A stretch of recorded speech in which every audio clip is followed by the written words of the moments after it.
Hello. पवन भगत जी। हाँ जी सत Sahib. Sir Sahib भाई जी बोले भाई भगत जी, मेरी तबीयत खराब चल रही। हम बिहार से बोल रहे हैं भगत जी। जी हमारे यहाँ परमात्मा के बारे में किन्हीं को इतनी जानकारी नहीं है, जी पर हमने यूट्यूब से और ये इस पे देख के हमने दीक्षा लेने की बात की थी, तो हमने आपका वीडियो देखा था भगत जी। जी उसमें आप बता रहे हैं कि अभी दीक्षा नहीं लेने के लिए, जी। तो क्या करें भगत जी?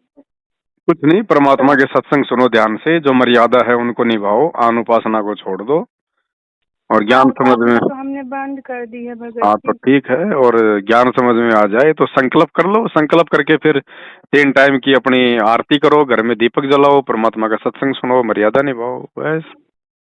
अच्छा भगत जी, मेरे पति तो मांस मछली दारू शराब सब पीते खाते हैं वो घर में।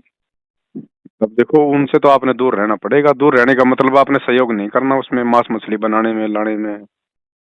तो बनानी नहीं पड़ेगी। ना ना, देखो बहन जी, फिर तो कोई फायदा नहीं होगा ना, सहयोग हो जाता है ना फिर वो। अच्छा। देखो, भक्ति मार्ग में संघर्ष है बहन जी, बिना संघर्ष की भक्ति है ही नहीं। बात तो सही है भगत जी, पर हम लोगों का इधर का जो आदमी है ना, सब उसी में व्यस्त रहते हैं। मांस मछली खाना पीना, इसी को अपनी दुनिया मान लिए। बस यही अंत है उन लोगों का, इससे ज्यादा कुछ सोचते ही नहीं है। तो भाई आप तो पीछे हटो, आप तो थोड़ा संघर्ष करो। महीना 2 महीना थोड़ा सा हो सकता है, थोड़ी नाराजगी सहन करनी पड़े, एक आधा कोई मार पिटाई भी खानी पड़े, है ना। थोड़ा सा आप जब तक कोई शुरुआत नहीं करेगा उस परिवार में, तो परिवार सुधरेगा कैसे? जी जी भगत जी। है ना।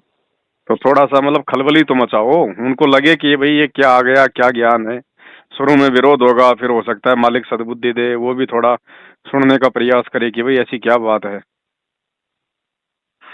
ऐसे ही अच्छा सुधरेगा। भगत जी, हम्म।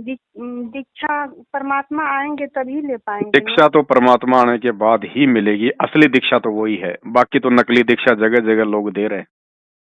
भगत जी कब तक आएंगे परमात्मा? देखो बहन जी, कुछ कह नहीं सकते, बाकी ये 2-2.5 साल तो मान लो आप। 2 ढाई साल? हाँ, आइडिया है, बाकी तो मालिक की मर्जी है, मालिक आना होता भी आ जाए। हाँ ये बात भी तो सही है भगत जी। क्योंकि अब परमात्मा आएंगे तो बहन जी ऐसे नहीं आएंगे सामान्य तरीके से, अब तो पूरा देश दुनिया की परिस्थितियां बिगड़ेंगी, यहाँ आकार मचेगा। तब परमात्मा कुछ ऐसा होगा कि दुनिया उनको परमात्मा मानेगी। ऐसा ही हो भगत जी, ऐसा ही हो कि सब दुनिया उनको अब सही में परमात्मा ही माने। तभी आएंगे क्योंकि परमात्मा। अब ऐसा थोड़ी कि कोई बार बार जेल जाएंगे, बार बार वो होगा, ये लास्ट एंड फाइनल अच्छा। है ना। इसमें जब तक दुनिया के ढंग से कमर नहीं टूट लेगी ना, जब तक दुनिया ये उल्टे काम धाम करके नहीं छिक लेगी, और जब सबके काम बिगड़ेंगे और मौत दरवाजे पे खड़ी दिखाई देगी, तब दुनिया इनकी तरफ दौड़ेगी कि भाई और कोई रास्ता नहीं है। ऐसे थोड़ी कोई उनको परमात्मा मानेंगे लोग। नहीं, बात तो आपकी बिल्कुल सही है भगत जी। तो थोड़ी परिस्थितियां बिगड़ने में समय लगेगा, 2-2.5 साल का बहन जी। शुरुआत तो हो चुकी है, बाकी धीरे धीरे माहौल बिगड़ता चला जाएगा। तब तक परमात्मा की अर्जी लगाकर और हम पूजा पाठ करें परमात्मा की, देखो, सत्संग सबसे सुने। सबसे अच्छा तो ये है कि एक बार आप संकल्प कर लो अपनी अंतरात्मा से कि गुरुजी, आज के बाद आप ही मेरे सब कुछ हैं, मैंने आपको सब कुछ मान लिया अपना। और परमात्मा, मेरी जी। मजबूरियां आप जानते हो, मेरी स्थितियां आपसे कोई छुपी हुई नहीं है, लेकिन मैं हम्म। आपको अपना परमात्मा मान चुकी हूँ। आप ही का सत्संग हम्म। सुनूंगी, आप ही का ज्ञान ग्रहण करूंगी, और जितना हम्म। हो सकेगा परमात्मा मैं आपकी मर्यादा भी निभाऊंगी, और आपका आरती भी करने का पूरा प्रयास करूंगी, दीपक भी जलाने का प्रयास करूंगी। नहीं जल पाएगा, नहीं हो पाएंगे तो मालिक आप सब कुछ देख रहे हो, मैं क्यों नहीं कर पाऊंगी। आप हम्म। परमात्मा को अपने हृदय में बसा लो, और मालिक का जो सत्संग है उसको मत छोड़ो। सत्संग जब भी मौका लगे परमात्मा को सुनते रहिए आप। सुनती हूँ परमात्मा बस का तो सत्संग, पर मैं बहुत बीमारी हूँ भाई साहब। देखो, ये सारे रोग शोक जो है ना, ये परमात्मा के हाथ में है बहन जी। देखो, कोई न कोई इंसान ज्ञान समझ के तो कोई 1-2% आते हैं, बाकी तो सब बेचारे दुखी तो आएंगे परमात्मा की शरण में। क्योंकि हाँ ये बात दुख भी, बिना ये काल परमात्मा के याद लोग नहीं हैं। आएगा, है काल कि के नहीं। लोग हैं, तो जब तक हाँ दुख नहीं होंगे तब तक इंसान जो है परमात्मा को ढूंढेंगे भी नहीं। हाँ, ज्ञान से तो जितने आने थे ना बहन जी, हम्म। उतने आ लिए। हम्म। ठीक है, जब ज्ञान से लोगों ने आना बंद कर दिया 2014 में, तभी तो परमात्मा जेल जाके बैठ गए। तो अच्छा। ज्ञान का तो रास्ता हो चुका है बंद। अब तो लोग खाली अपना धंधा करने के लिए गुरुजी की किताबें बेच बेच कर अपना बिजनेस कर रहे हैं उनके परिवार वाले। बाकी ज्ञान मार्ग का रास्ता तो परमात्मा ने 2014 में बंद कर दिया। अब तो विडंबना आएंगी, परिस्थितियां बिगड़ेंगी, हाहाकार मचेगा, तब दुनिया ठोकर खा खा के आएगी। हम्म। ठीक है। तो ये बहन जी, ये कर्मों के रोग हैं। अगर शरीर का रोग है तो डॉक्टर काट देता। ये हाँ, कर्मों के नहीं रोग हैं ठीक हो बहन जी, रही हूँ, ये कर्मों के रोग है ना। नहीं ठीक हो रही, अब ये किसी भी डॉक्टर से नहीं थी। डॉक्टर भी हाथ जोड़ेंगे आने वाले समय में, भाग जाएंगे हॉस्पिटल छोड़ छोड़ के कि ये क्या रोग आ गए। तो ऐसा ये होना भी जरूरी है। होगा बहन जी, होगा होगा। हमें भी उसी दिन का इंतजार है, हमें भी दुनिया उसी दिन का समझने के लिए इंतजार है। तैयार नहीं है। दुनिया को तो घुटनों पे लाना परमात्मा के लिए सेकंडों का काम है बहन लोग जी। सब अपने आप को ही परमात्मा समझ बैठे हैं। ये 2 साल परमात्मा बारिश मत करो, दुनिया अपने आप ही आ जाएगी घुटनों पे ही। इतनी औकात है हाहाकार दुनिया मच की। जाएगी। ज्यादा औकात नहीं कोई है दुनिया की। एक ढंग का सा कोई भूकंप आ गया, भूचाल आ गया है, दुनिया की बस इतनी हाँ, औकात है। जब तक टाइम पे खाना मिल रहा है तब तक दुनिया को परमात्मा याद नहीं आता। और जब दुनिया पेट पकड़ के लाइन में खड़ी होगी ना कटोरा लेके, तब परमात्मा याद आएगा इनको।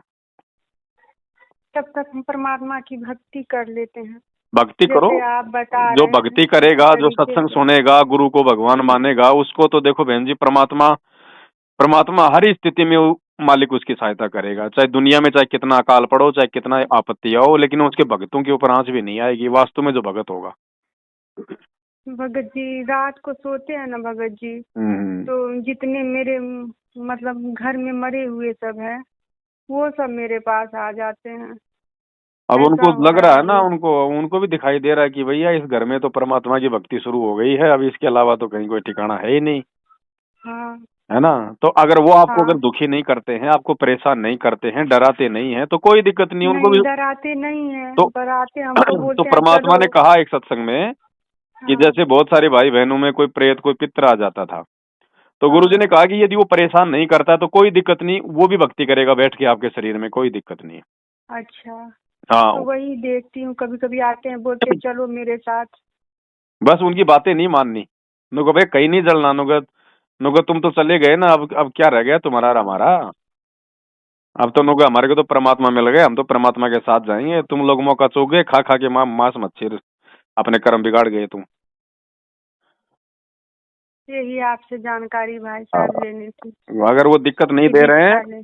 तो कोई दिक्कत नहीं है, उनको भी सुनने दो परमात्मा का सत्संग, उनके भी अच्छे नहीं कर्म बनेंगे। दिक्कत नहीं देते हैं, बस ऐसे ही कभी कभी बोलते हैं कि चलो मेरे साथ। हाँ, कहाँ चले नुको, तेरे साथ को नरक में थोड़ी जाना हमारे को तुम्हारे साथ। हाँ, हमें नरक में नहीं जाना, हमें परमात्मा की भक्ति बस करनी है। बाकी धीरे धीरे वो बंद हो जाएंगे फिर, जब परमात्मा की तरफ बढ़ेंगे ना, भक्ति करेंगे ना, तो धीरे तब धीरे। तक पूजा उनका हम सत्संग सुनते हैं, 3 हाँ, टाइम की सत्संग आरती सुन। करते हैं। और जब तक धीरे धीरे ना, परमात्मा नहीं आते हैं तब तक। धीरे धीरे अपने पति का विरोध करना शुरू करो बहन जी। मांस मच्छी में उनको ना बना के देना है, ना ला के देना है ना। कभी कभार बोलते मजबूरी हैं हो जाए भक्तजन। तो बात हाँ आप देख लेना। बाकी आप उनका थोड़ा सा मतलब विरोध करो, धीरे धीरे विरोध करोगे तभी तो थोड़ा थोड़ा बात बनेगी हाँ, हमने ना। अभी बोला था घर में अभी हम नहीं बनाने देंगे आपको कुछ भी, नहीं तो नहीं। बाहर जाके खाते हैं। हाँ तो ठीक है, फिर बाहर ठीक है। बनवा के खा रहे हैं, बाहर पी रहे हैं, खा रहे हैं। हाँ ठीक है, ठीक है, आपके तो आफत छूटी, बढ़िया रहा काम। हाँ, हाँ बाहर ठीक है। जाके खा रहे बाहर जो मर्जी करे बाहर, कबीरा तेरी झोपड़ी गलकटियन के पास, जो करेगा सो भरेगा, हैं। तू क्यों भया उदास। हाँ, आपको कोई दोष नहीं है, आप अपने परमात्मा में ध्यान लगाओ। ठीक है भाई साहब, आपने हमें सही राह दिखाया हाँ। भाई साहब। और वो शंका समाधान की पुस्तक मंगवाई आपने? नहीं भाई साहब, सिर्फ ज्ञान गंगा पुस्तक मेरे पास आए। चलो, ज्ञान गंगा तो है ही जरूरी, वो तो परमात्मा का ज्ञान है। मेरे हाँ इसी नंबर के ऊपर जो नंबर आ रहा ना, ये 82 73 84 95 60, मेरे जी इसी जी नंबर पे आपके घर का पूरा पता, आपका नाम और पिन कोड नंबर वहाँ का जी जी जी। मेरे को व्हाट्सअप करवा दो। शंका समाधान की पुस्तक, एक गुरुजी की आरती की पुस्तक, एक गुरुजी का फोटो, मैं आपको डाक से भिजवा दूंगा। जी जी जी, हमें आरती का पुस्तक भाई साहब भेज दीजिएगा। भेज देंगे बहन जी। आप अपना पूरा पता भेजो, कंप्लीट है ना, पिन कोड के साथ। हाँ हाँ हाँ भाई साहब। ठीक है। सत साई भाई साहब। सत्य।